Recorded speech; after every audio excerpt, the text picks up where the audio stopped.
이 시간 다 같이 일어나셔서 하나님 말씀을 받으시겠습니다.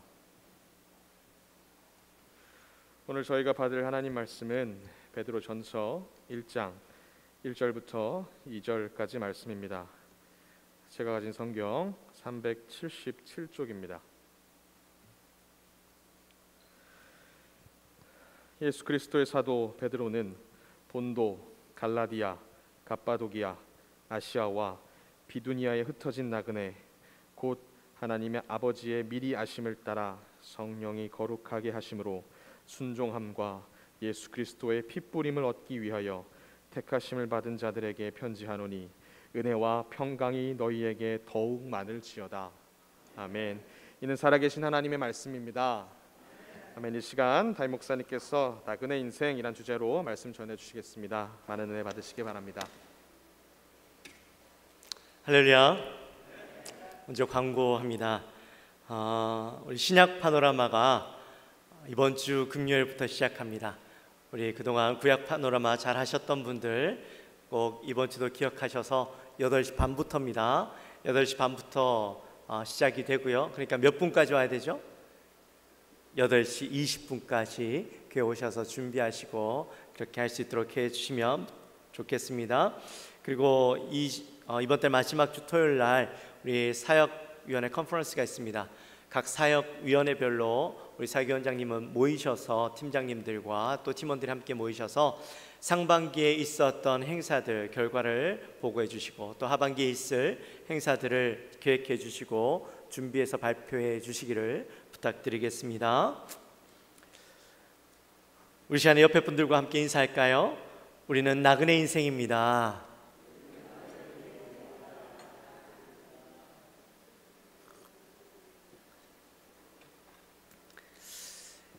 여러분 혹시 최희준 씨가 부른 하숙생이라는 노래 아십니까? 아멘요.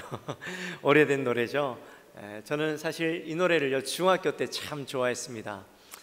질풍노도의 시기에 이 가사가요 어찌나 제 마음과 똑같은지 한참 동안 이 노래를 불렀던 기억이 있습니다. 근데 목사가 되고 나서요 말씀을 준비하다 보면 종종 이 노래 가사가 생각이 납니다. 참 성경적이다라는 생각이 문득문득 들 때가 있어요. 여러분 그 가사 잘 아시죠?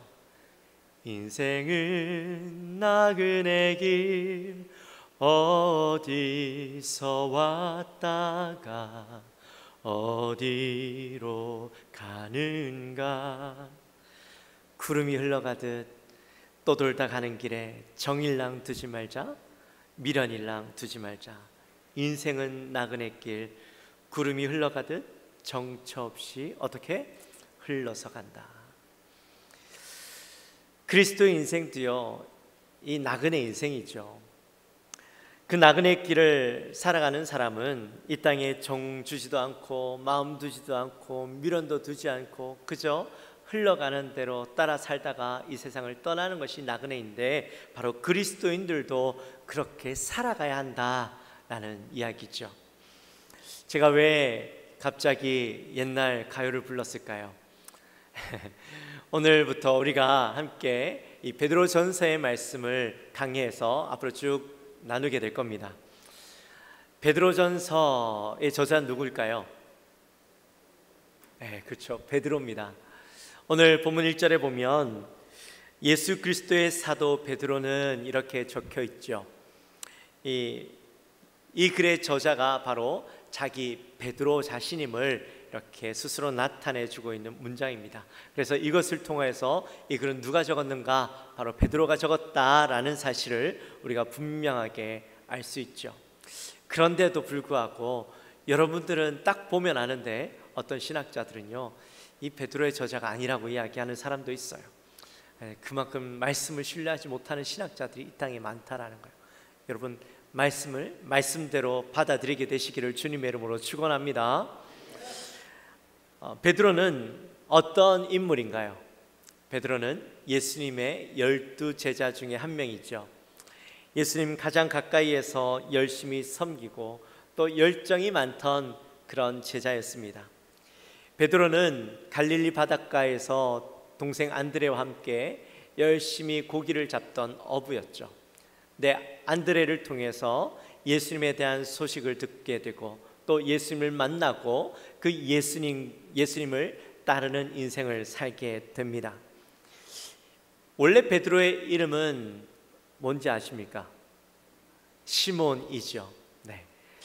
원래 시몬이었는데 예수님께서 어느 날 이 베드로에게 그에게 이름을 지어주시면서 앞으로 너는 베드로라 그렇게 불러주십니다. 또 베드로의 다른 이름은 게바이기도 하죠. 똑같은 의미입니다. 그 베드로의 의미는 바로 반석이죠. 예수님께서 베드로라고 부르시고 내가 반석 위에 내 교회를 세우겠다 그렇게 말씀해 주십니다. 물론 베드로는 그 의미를 그때는 몰랐죠. 나중에야 깨닫게 됩니다. 베드로는요 유대인이었습니다.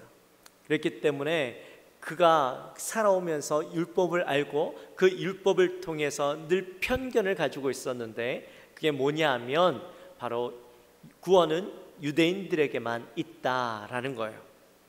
근데 그 편견이 깨어지는 사건이 일어나죠. 어떤 사건입니까? 고넬료 사건이죠. 고넬료를 통해서 하나님께서 이방인들에게도 구원을 주시기 원하신다라는 매우 중요한 사실을 깨닫게 됩니다. 이후에 신약교회에서는 이 초대교회에서는 물론 논란이 있었긴 하지만 그러나 이방인에게 구원이 있다라는 사실을 받아들이게 되죠. 이후에 물론 베드로는 이방인을 위한 사도로서의 삶보다 유대인을 위한 사도로서의 삶을 살아가게 됩니다. 갈라디아서 2장 8절에 보면 이런 말씀이 있는데 우리 같이 함께 읽어볼까요? 베드로에게 역사하사 그를 할례자의 사도로 삼으시니가 또한 내게 역사하사 나를 이방인의 사도로 삼으셨느니라. 아멘. 자, 여기에 나타나 있는 내가는 바로 사도 바울을 의미하죠. 사도 바울은 이방인의 사도로 부르심을 받았고 베드로는 누구? 할례자의 사도. 할례자는 바로 유대인들을 의미하죠. 유대인들을 위한 사도로 부르심을 받았다라고 여기가 말씀해 주고 있습니다. 베드로에게는요 그의 인생에 세 가지 사명이 있었습니다. 가장 먼저는 우리가 조금 전에 보신 것과 같이 할례자의 사도, 유대인을 위한 사도로 부르심을 받았죠. 그리고 두 번째는 누가복음 22장 32절의 말씀에 보면 실패하고 넘어진 형제들을 위해서 또 곤고한 형제들을 위로하고 돌이키게 하는 그런 사명을 받았다라고 고백하는 장면을 보게 됩니다. 여러분, 베드로에게 있어서 가장 가슴 아픈 사건, 가장 고통스러운 과거가 있다면 어떤 과거일까요? 그렇죠. 예수님을 부인했던 사건이었습니다. 그가 예수님을 위해서 내가 목숨까지도 버리겠습니다 라고 이야기했던 그가 많은 사람들 앞에서 예수님을 3번이나 부인하게 되어지죠. 부인할 때는 몰랐습니다. 그런데 그때 닭이 3번 울면서 그제서야 깨닫게 되죠. 아, 내가 예수님을 부인했구나. 예수님께서 말씀하셨던 것이 바로 이거구나 라는 것을 깨닫게 됩니다. 그리고 그의 인생에 가장 큰 오점을 남기게 되는데 중요한 건 그 가장 고통스럽고 그 인생의 가장 큰 오점이었던 그 과거가 나중에는 그 실패하고 넘어진 자들을 위로하고 그들을 세우고 돌이키게 하는데 굉장히 중요한 요소가 되어졌다라는 것이죠. 좋은 경험이 되어졌다라는 겁니다. 그래서 그들을 세우고 격려하는 사도로 부르심을 받았다라는 겁니다.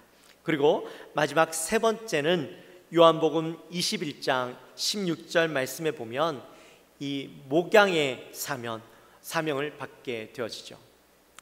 예수님께서 베드로에게 나타나셔서 이렇게 질문하십니다. 요한의 아들 시몬아, 내가 나를 사랑하느냐? 이렇게 3번이나 물으시죠. 그때 베드로는 어떻게 대답합니까? 주님, 내가 주님을 사랑하는 줄 주께서 아시나이다. 이 대답을 들으신 예수님께서 이렇게 대답하십니다. 내 양을 먹이라, 내 양을 치라, 내 양을 먹이라, 이렇게 말씀을 하시죠. 베드로에게 목양의 사명, 예수 그리스도의 양들을 치고 기르고 이끄는 사명을 허락해 주셨던 겁니다. 베드로는 이 세 가지 사명을 위해서 열심으로 살아가게 되죠. 저와 여러분에게도요, 사명이 있습니다. 저와 여러분에게는 어떤 사명이 있을까요? 아마 각자의 받은 사명들이 있을 텐데 우리는 그 사명을 위해서 살아가는 인생이 되어야 한다는 겁니다. 특별히 교회는 하나님께서 우리에게 주신 그 사명들을 발견하고 또한 그 사명을 개발하고 또 그 사명을 키워서 하나님 앞에 귀하게 쓰임받고 세상 가운데 이 사명을 우리가 온전히 쓰이는 그런 훈련의 장소가 바로 교회이죠. 그렇기 때문에 교회 안에서 여러분 사명을 발견하기 위해서 여러분들이 열심으로 섬기게 되시기를 주님의 이름으로 축원합니다. 여러분의 사명을 발견하는 일 가운데 여러분 거리끼지 마시고 열심으로 그 사명을 발견하기 위해서 애쓰시는 저와 여러분이 되시기를 주님의 이름으로 축원합니다. 이 사명이 없으면요, 인생이 허무한 인생이 될 수밖에 없습니다. 목적 없는 인생을 살아가는 것과 같은 삶을 살아갈 수밖에 없는 것이죠. 오늘 사명을 받은 베드로가 본문에 보니까 본도와 갈라디아와 갑바도기아, 아시아와 비두니아에 흩어진 그 성도들에게 편지를 쓰고 있죠. 여기에 나타나 있는 이 지명들은 바로 터키 북쪽에 위치한 흔히 아시아라고 불리는 그 지역에 사는 그 지역에 있는 도시의 이름들입니다.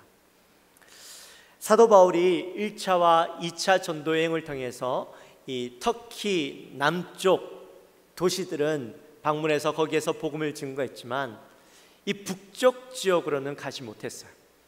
2차 전도 여행 때 이 북쪽 아시아 지방으로 가기 원했지만 성령께서 사도 바울을 막으시죠. 그리고 마게도냐로 가라라는 메시지를 들려주십니다. 그래서 결국에는 유럽을 향해서 복음을 증거하기 위해서 떠나게 되죠. 성령께서 왜 터키 북쪽 아시아 지방으로는 가지 못하게 하셨을까? 우리가 성경을 읽으면서 거기에 대한 궁금증이 있으셨죠. 왜 그곳을 가지 못하게 하셨을까? 근데 그 궁금증이 사도행전 2장에 보면 해결이 될 수가 있을 겁니다. 우리 한번 말씀을 찾아볼까요? 사도행전 2장 9절에서부터 11절까지의 말씀을 우리 함께 읽어보도록 합니다. 우리 자막이 나오니까 한 목소리로 같이 읽어봅니다. 우리는 바데인과 메데인과 엘람인과 또 메소포타미아, 유대와 갑바도기와 본도와 아시아, 부르기아와 밤빌리아, 애굽과 및 구레네에 가까운 리비아 여러 지방에 사는 사람들과 로마로부터 온 나그네 곧 유대인과 유대교에 들어온 사람들과 그레데인과 아라비아인들이라 우리가 다 우리의 각 언어로 하나님의 큰 일을 말함을 듣는도다 하고. 아멘. 자, 이 사건이 어떤 사건인지는 아시는 분도 계시겠지만 예루살렘에서 이 예수님께서 승천하시는 모습을 봤던 제자들이 한 곳에 모여서 기도하고 있던 가운데 오순절날 성령 강림 사건을 경험하게 됩니다. 그들이 성령 강림의 사건을 경험하는 가운데 놀라운 일들이 일어나죠. 어떤 일들이 있습니까? 그의 입술로 방언을 말하는 그런 사건들이 일어나요. 근데 그때 마침 이 오순절을 명절을 보내기 위해서 각처에서 왔던 유대인들과 또 유대교로 개종했던 사람들이 이곳에 모이는데 그때 마침 성령의 뜨거움을 경험하고 성령의 임재를 경험하고 방언으로 각자의 방언, 특별히 자기가 살아가고 있는 그 사람들이 사용하는 방언으로 말을 하는 하나님의 이야기를 하고 있는 그 사람들을 본 거예요. 그러니 그 이야기를 듣고 놀라는 것이죠. 그리고 그 이야기를 들었던 사람들이 예수를 영접하고 자기가 살아가고 있는 그 땅에 교회를 세우고 복음을 증거했던 겁니다. 그러니 이미 북쪽 아시아 지역에는요, 교회들이 세워져 있었고 또한 그곳에 많은 믿는 자들이 있었던 것이죠. 그러니 굳이 사도 바울이 그 땅으로 가지 않고도 하나님의 역사는 그 땅 가운데 일어나고 있었던 겁니다. 특별히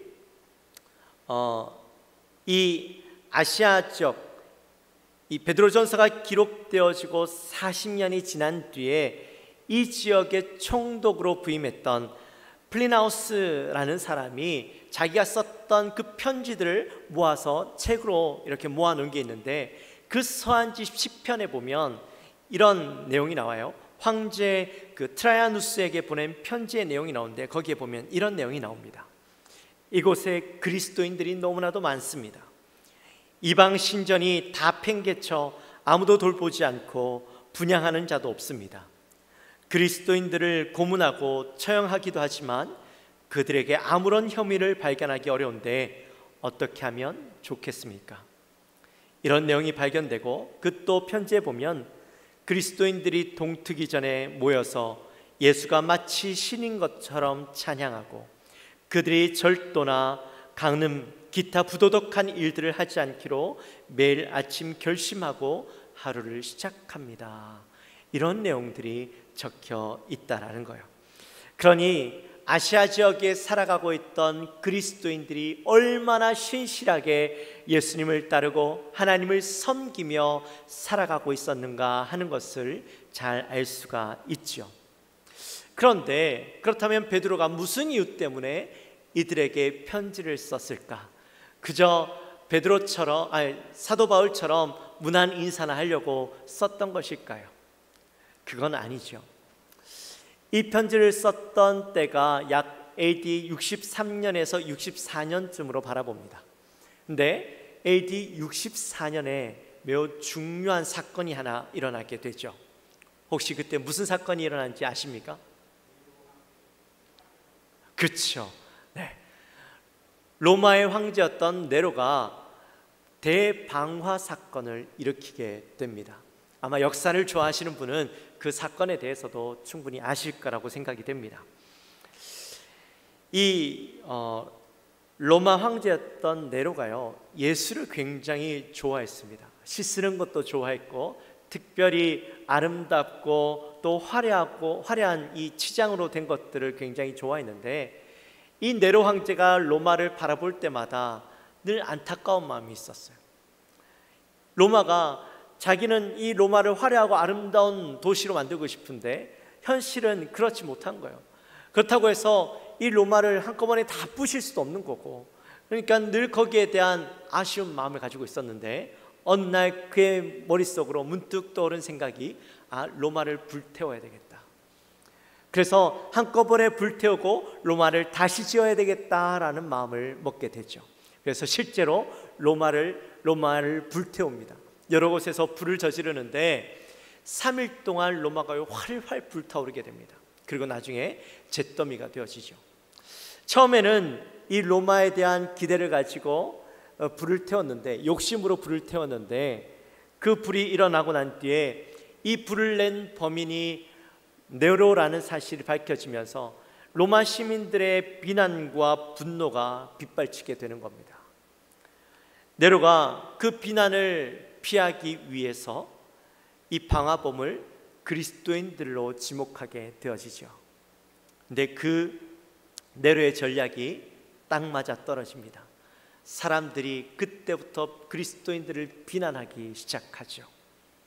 네로는 그들의 분노를 잠재우기 위해서 그리스도인들을 핍박합니다.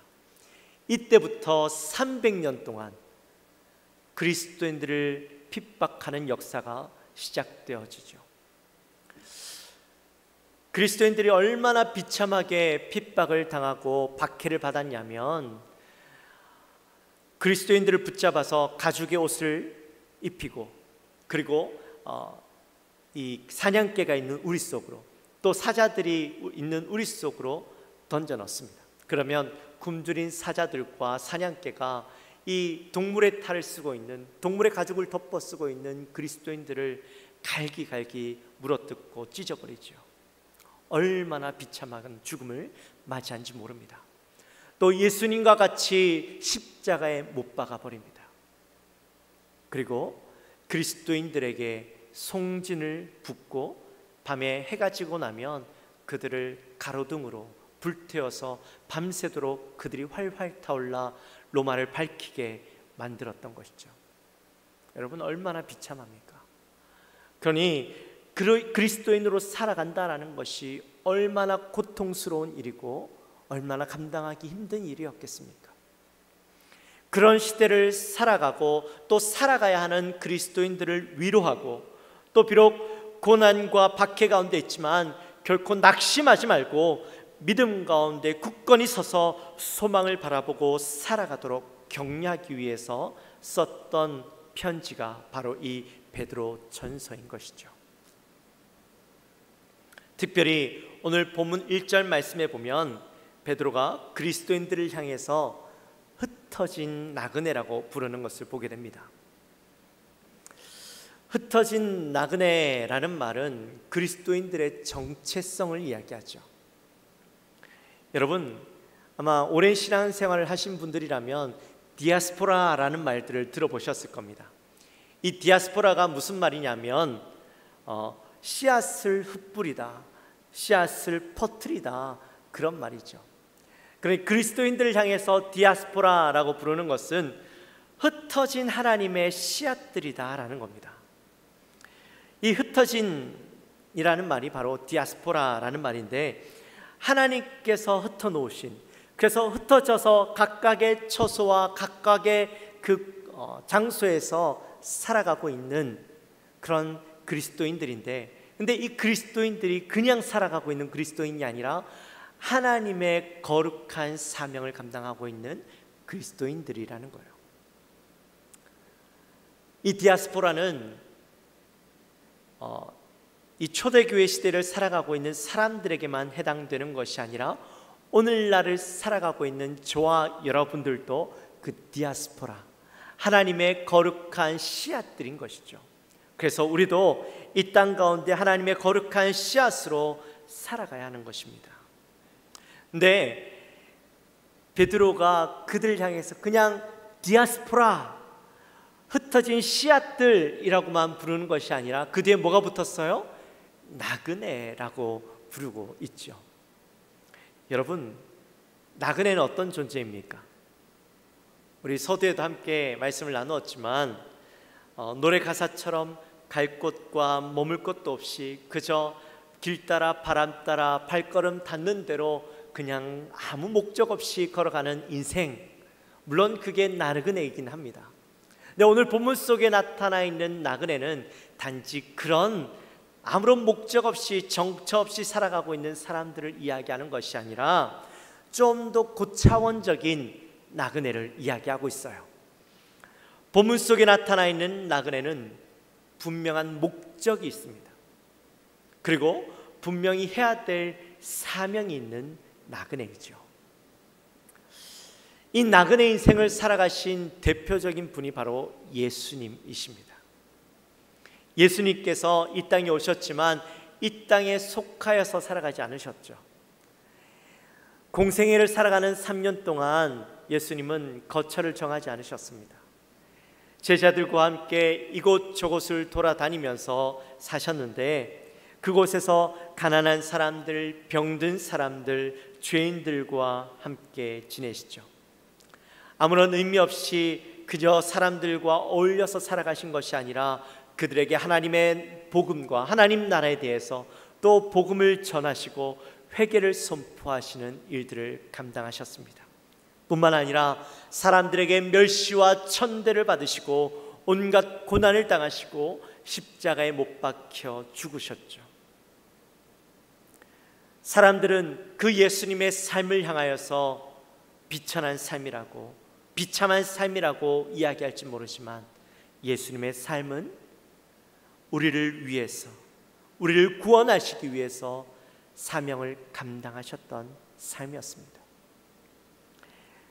나그네와 같은 삶이었지만 분명한 사명을 가지고 그 사명을 감당하기 위해서 생명을 걸고 사셨고 또 그 사명을 마치시고 이제는 영원한 천국에 하나님과 함께 거하시며 살아가고 계시죠. 우리의 인생도 마찬가지입니다. 우리의 인생도 예수님이 살아가셨던 그 나그네 인생을 살아가야만 하는 겁니다. 당장 집을 버리고 떠나십시오, 길거리에서 주무십시오, 그 말이 아닙니다. 이 땅은 우리가 영원히 머무를 땅이 아니라는 거예요. 이 땅에 잠깐 머물다가 떠나야 하는 삶이라는 겁니다. 이 땅의 소망과 기대를 가지고 이 땅에서 완전한 것을 소유하고 누리고 살아가려고 해서는 안 된다라는 거예요. 우리는 이 땅에서 사명을 가지고 살기 위해서 부르심을 받았지, 이 땅에서 누리고 잘 먹고 잘 살기 위해서 이 땅에 살아가는 존재가 아니라는 것을 분명하게 기억해야 된다는 것이죠. 우리의 사명을 좀 더 구체적으로 나눠본다면 저와 여러분의 가장 큰 사명은 늘 예수 그리스도를 바라보는 겁니다. 히브리서 12장 2절 말씀 우리 함께 같이 한번 나눠볼까요? 같이 읽어볼까요? 같이 읽습니다. 믿음의 주요 또 온전하게 하시는 이인 예수를 바라보자. 그는 그 앞에 있는 기쁨을 위하여 십자가를 참으사 부끄러움을 개의치 아니하시더니 하나님 보좌 우편에 앉으셨느니라. 아멘. 예수를 바라본다 라는 말은 예수님에게 우리의 시선을 고정시킨다라는 말이죠. 어떤 상황과 어떤 환경 가운데서도 내가 예수님에게서 시선을 떼지 않겠다라는 말입니다. 네, 여러분, 이게 사실 굉장히 어려운 일입니다. 어떻게 한시도 예수님에게서 시선을 떼지 않고 바라볼 수 있을까요? 어려운 일이지만 그렇다고 해서 방법이 없는 건 아니에요. 예수님을 사랑하고 예수님이 날 얼마나 사랑하시는가 하는 것을 안다면 우리는 예수님에게 늘 시선을 고정할 수가 있습니다. 여러분, 사랑해 보셨죠? 연애해 보셨죠? 사랑하는 사람을 앞에 두고 있으면 어떻습니까? 주위에 다른 것들이 보이지 않죠. 오직 내 앞에 앉아있는 그 사람만 보입니다. 보고 있어도 보고 싶고 없으면 더 보고 싶은 게 바로 사랑하는 사람의 얼굴이죠. 다 그런 경험 있으시죠? 네, 그래요. 우리가 예수님을 사랑하는데 예수님이 나를 얼마나 사랑하셨는가, 그 사랑의 깊이를 깨닫고 나면 우리의 시선은요 예수님에 고정할 수밖에 없어요. 지금도 날 사랑하시는 그 예수님의 사랑을 깨닫고 지금도 나와 함께 하시는 그 주님을 깨달으면, 경험하면 예수님에게 늘 우리의 시선이 맞춰질 수밖에 없죠. 또 그분이 가신 길을 걸어가게 됩니다. 예수님께서 가난한 자, 병든 자, 고통받는 자를 위해서 사셨던 것처럼 우리도 그리스도의 그 사랑으로 이 사람들을 섬기게 되는 거죠. 여러분, 이 땅에는요 얼마나 불쌍한 사람들이 많은지 몰라요. 경제적으로 또 상황적으로 육체적으로 어려움 가운데 있는 사람들도 있지만 여기에서 이야기하는 불쌍한 사람들은 그런 사람들만 이야기하는 게 아니에요. 영적으로 예수 그리스도를 알지 못하고 만나지 못한 사람들, 그 사람들 또한 불쌍한 사람들이죠. 그들을 그리스도의 사랑으로 바라보게 된다면 그 영혼들이 너무나도 불쌍하고 그 영혼들을 긍휼히 여기는 마음, 또한 그들에게 예수 그리스도의 사랑을 전하기 위해서 우리가 그들에게 다가갈 수밖에 없고 그리스도의 사랑으로 그들을 섬길 수밖에 없는 것입니다. 또 기꺼이 복음을 위해서 고난받고 핍박받는 삶들을 살아가게 되죠. 여러분, 그리스도인들에게는요 고난이 있을 수밖에 없습니다.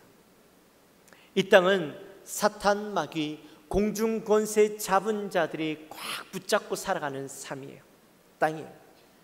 그러니 이 땅 가운데 이방인인, 마귀에게 속하지 않았으니 우리는 이방인이죠.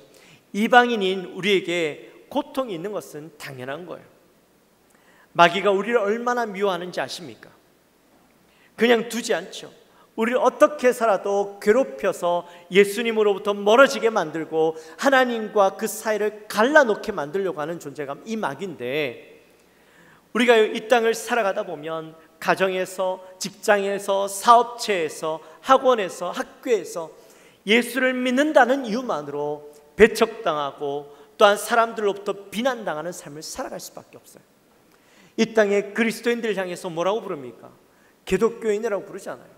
그만큼 아무런 이유 없이 우리는 비난받는 거예요. 그러한 삶들을 살아가더라도 우리가 어떻게 해야 될까요? 이 땅에서 그리스도인으로서 온전한 삶, 선한 삶, 또 예수 그리스도의 빛과 소금된 삶을 살아가야만 하는 것이죠. 또한 우리에게 고난은 믿음을 지키고 굳게 하는 도구가 되어집니다. 여러분, 고난이 있지만 그것을 고통스러워하고 힘들어만 하지 마십시오. 그 고난 때문에 우리가요, 예수 그리스도를 더욱더 신뢰하고 믿고 의지하고 살아가는 겁니다. 만약에 우리에게 고난이 없다면 여러분, 우리는 예수님을 떠날 수밖에 없어요.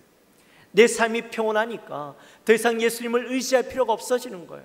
신뢰할 필요가 없어지는 거예요. 그러니 고난이 있는 것은 감사한 일로 받아들여야 하는 겁니다. 또한 고난 때문에 우리의 사명이 더욱더 분명해지고 우리가 가야 할 천국을 더욱더 바라보게 되어지는 것입니다. 여러분, 우리에게 있어서 사명은 천국을 바라보는 거예요. 날마다 천국을 기대하며 꿈꾸며 사는 겁니다. 그리스도인에게 천국에 대한 기대가 없다면 조그만 시험 가운데도 넘어질 수밖에 없어요.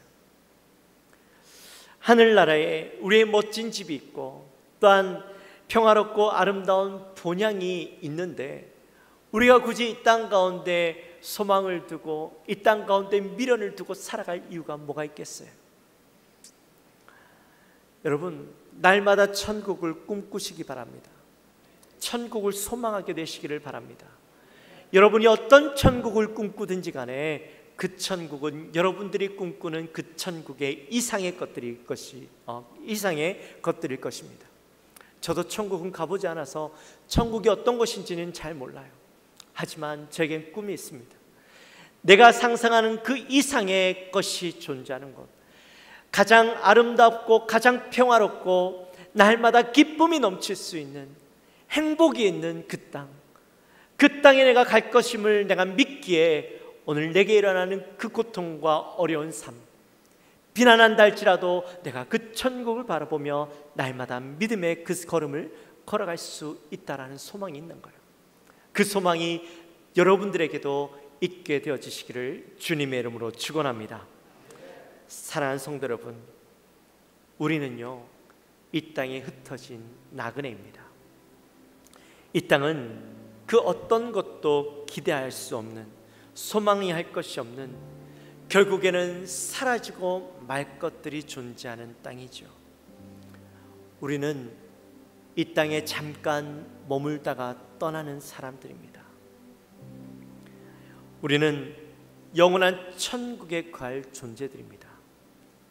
그렇게 이 땅에 우리의 소망을 두지 않고 저 천국에 영원한 기쁨을 누릴 것을 기대하며 그저 이 땅에서 우리에게 주어진 사명을 감당하고 그 사명을 통하여 나중에 우리가 얻게 되어질, 천국에서 얻게 되어질 그 상급을 바라보며 날마다 그 나그네의 삶을 살아가야 하는 것입니다.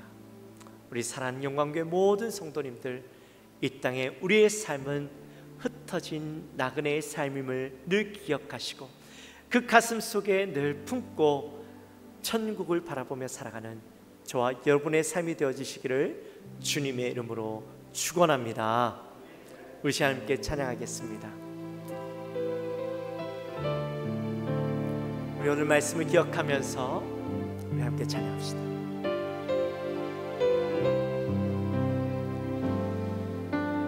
이 험한 세상 나 살아갈 동안 내 주님과 신기 걸으며 내 주님을 찬양해. 십자가 보혈